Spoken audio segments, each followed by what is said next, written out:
He abandoned his wife at the hospital after an accident, but he regretted it too late. The restaurant glowed with amber light, flickering candles reflecting in Laura's eyes as she leaned across the table and smiled. The soft clink of glasses, the hum of jazz, and the scent of grilled rosemary chicken created an atmosphere that felt lifted from a romantic film. Laura looked radiant in her deep green dress, her laughter easy, her hand warm in James's as they toasted their 5th anniversary. Strangers would have assumed they were madly in love, effortless, content, destined. James smiled back, saying all the right words, nodding at her stories, laughing on cue. He had perfected this act. But underneath his tailored suit, behind the charm and practiced smile, James felt hollow. The weight of 3 missed mortgage payments sat in his chest like concrete. He hadn't told Laura about the job he'd lost 2 months ago or how the promotion he'd bragged about never came. His phone, resting beside his plate, buzzed once, an unsaved number. He didn't look. He knew who it was. Her name was Emily, and she wasn't his wife. Laura stood suddenly, extending a hand with excitement. "Let's dance," she said, already pulling him toward the small space by the piano. He followed, his mind miles away. As she rested her head on his shoulder, he closed his eyes, pretending to be the man she thought he was. He wanted to want this, to feel her love and match it, but instead, he felt trapped. The song ended. They returned to the table. Laura raised her glass again, voice soft. "To us. Forever." Her eyes shimmered with hope. James swallowed hard, nodded, and clinked his glass to hers. "Forever," he repeated, though the word tasted foreign. And as Laura sipped her wine, blissfully unaware, James glanced once more at his phone, still buzzing, and forced a smile he didn't feel. Rain had started to drizzle as they left the restaurant, the pavement slick and glistening under the streetlights. James reached for the driver's side door, but Laura snatched the keys playfully. "I haven't had that much to drink," she said with a smile, but James frowned. "Laura, let me drive." "I'm fine." She rolled her eyes. "You always have to be in control, don't you?" That jab stung more than it should have. Tension flared between them in the dim parking lot. James sighed, biting back a harsher reply. "Fine," he muttered and climbed into the passenger seat. The ride was quiet at first, filled only with the rhythmic patter of rain on the windshield. James stared out the window, jaw clenched. Laura glanced at him now and then, her hands tight on the wheel. "You don't trust me," she said softly. He didn't respond. As they approached the next intersection, the light turned yellow. Laura hesitated, then accelerated. James opened his mouth to protest, but it was too late. A blinding flash of headlights. The shriek of tires. Metal crumpling. The world exploded. James woke to chaos. The car was twisted, steam rising from the hood. His head throbbed. Blood dripped from his temple. Turning, he saw Laura slumped against the door, her face pale, her lips slightly parted, blood soaking her blouse. "Laura," he croaked, reaching with trembling fingers. She didn't move. Screams echoed. Sirens in the distance. James couldn't stop shaking as the darkness began to pull him under again. The fluorescent lights of the emergency room blurred above James as he was wheeled through the doors, his ears ringing, his mind fogged. Shouts surrounded him, paramedics yelling vitals, nurses calling for stretchers, but all he could see was Laura's limp form beside him, her face eerily still, her body unmoving as they dragged her onto a separate gurney. Someone pressed a cloth to his bleeding forehead, someone else asked his name, his age, his insurance provider. He answered automatically, eyes darting back to where they had taken her. "Severe trauma," a doctor barked. "Get her into surgery now." Then she was gone, swallowed by swinging doors. James sat on a gurney, shirt stained with blood, Laura's blood, while a nurse stitched the gash above his brow. He winced but barely felt the needle. His heart raced. His mouth was dry. He kept thinking of how she smiled on the dance floor, how she toasted to forever. The guilt twisted deep in his gut like a knife. "You're lucky," the nurse said quietly as she applied gauze. "Just a few stitches and bruises. Your wife, well, she's in critical condition." He looked up sharply. She's going to wake up, right?" The nurse hesitated. "They're doing everything they can. But, it's touch and go. James's breath caught. Panic bubbled up inside him. If Laura died, everything would unravel, his secrets, his lies, his affair. Her family would ask questions. He'd be exposed. The room felt too small. Too bright. He stood abruptly. Sir, wait.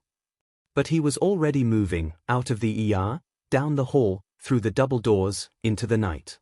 The cold hit his face like a slap. He kept walking, faster and faster, until he was gone, leaving Laura behind, broken and alone, in a sterile room filled with machines and unanswered prayers.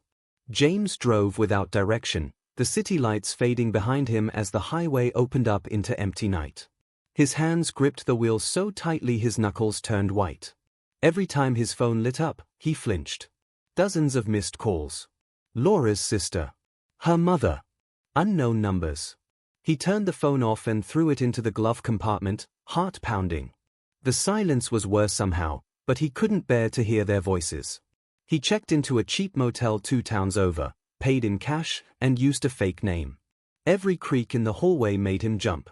He kept the TV on just for background noise, but he didn't watch it. He didn't sleep much either. When he did, he dreamed of the crash, glass flying, Laura's lifeless eyes, blood on her lips. Always the same. Always ending with her whispering, "Why?" Back home, Laura's family was in a panic. They posted on social media, filed police reports, pleaded with news outlets. "We just want answers," her sister sobbed in one video. "If anyone has seen James, please, tell us something." But James stayed hidden. He couldn't face them. He couldn't face the world. The thought of standing in that hospital room, watching machines breathe for her, seeing the disappointment in her family's eyes, it was unbearable. And if she died? That was the worst part. If she died, the guilt would be permanent. But if she lived, the lies would be. Inside, he approached the front desk with hesitant steps.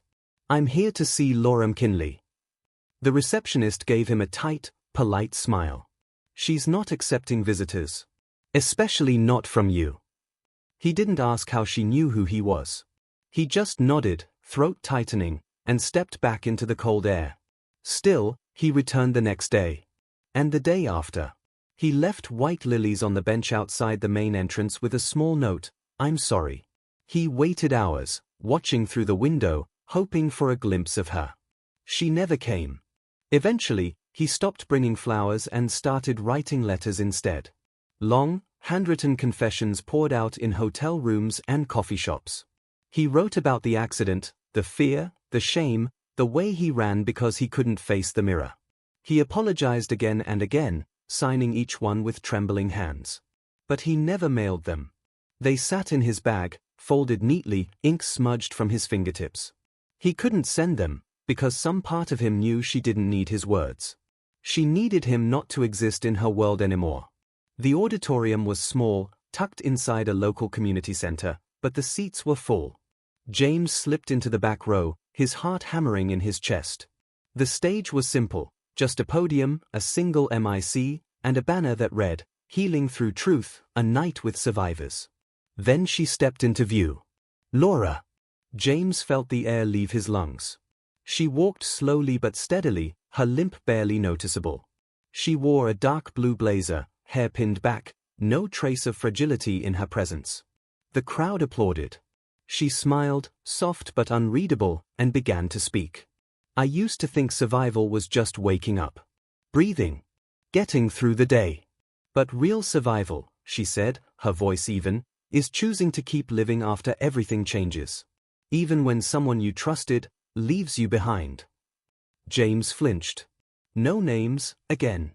Just the truth. She spoke for 10 minutes. About pain. Recovery. Rebuilding. She didn't cry once. When it ended, the crowd stood to applaud. She smiled graciously, thanked them, and stepped off the stage. James waited. Hands shaking, he moved toward her as the crowd thinned, weaving through people like a ghost. She saw him before he spoke. Her eyes widened. She stopped mid-step. The air between them turned to glass. "Laura," he whispered. "I'm sorry.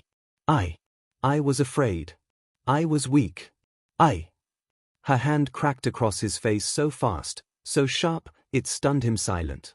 She stared at him for one breathless second. Her eyes, once warm, now icy and hollow, said everything. Then she turned and walked away. No words. No second chances. Just the echo of her footsteps fading behind him, final and unforgiving. It started with a local news article titled, "Abandoned, Not Broken, One Woman's Journey After Betrayal." A reporter had attended Laura's speech and connected the dots. Her story, once quietly whispered in support groups, was now public. And someone recognized James. Soon, the headlines exploded: husband walks out after crash, wife learns to walk without him. His old photo circulated like wildfire, paired with a screenshot from Laura's video. Social media went feral. Hashtags trended: #runaway husband, #walked away, #she stood alone. Memes painted him as the coward of the decade. One clip mocked him with dramatic music, Laura walking again in slow motion while a silhouette of James faded into a trash bin. James tried to stay offline, but the damage seeped into real life. Claire, stunned and furious, packed her things and left. "You lied to me," she said through tears. "And you lied to her." His boss called the next day. "We can't have this kind of attention, Derek, or James, whatever your name is. I'm sorry." Just like that, the new life crumbled. The town felt smaller. The walls closed in. He'd run from the truth for months.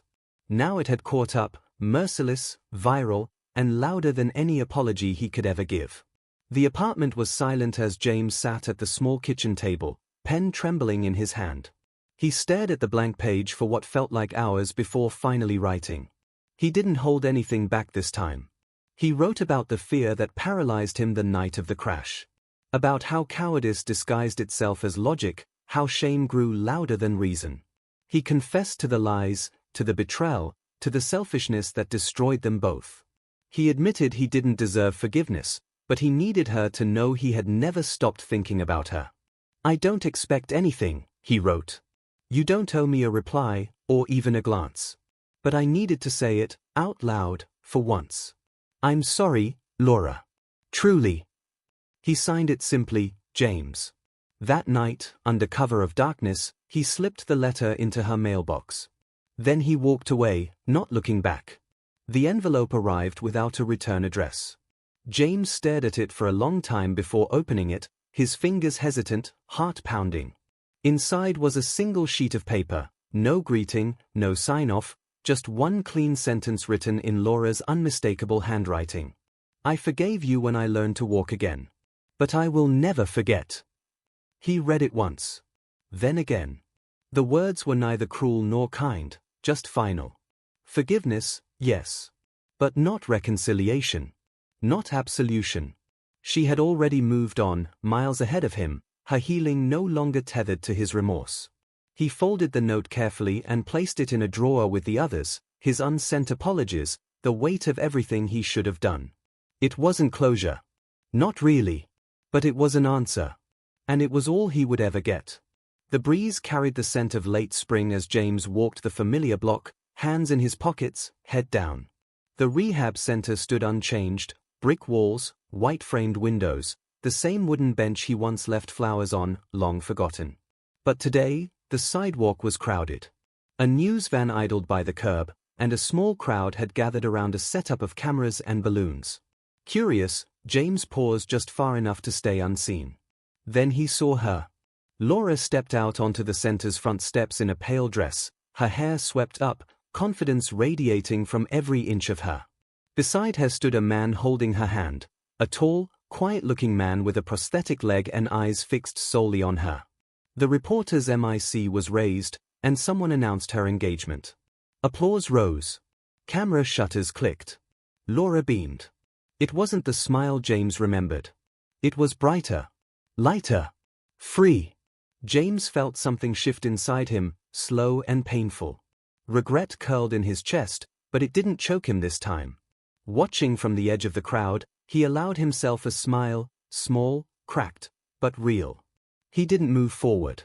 He didn't interrupt. He just stood there as her laughter rang out like wind chimes in the sun. She had survived him. outgrown him. And she was happy. James turned and began to walk away, each step feeling strangely lighter. He had lost her long ago. And now, at last, he knew it was too late. But maybe, finally, he could let her go.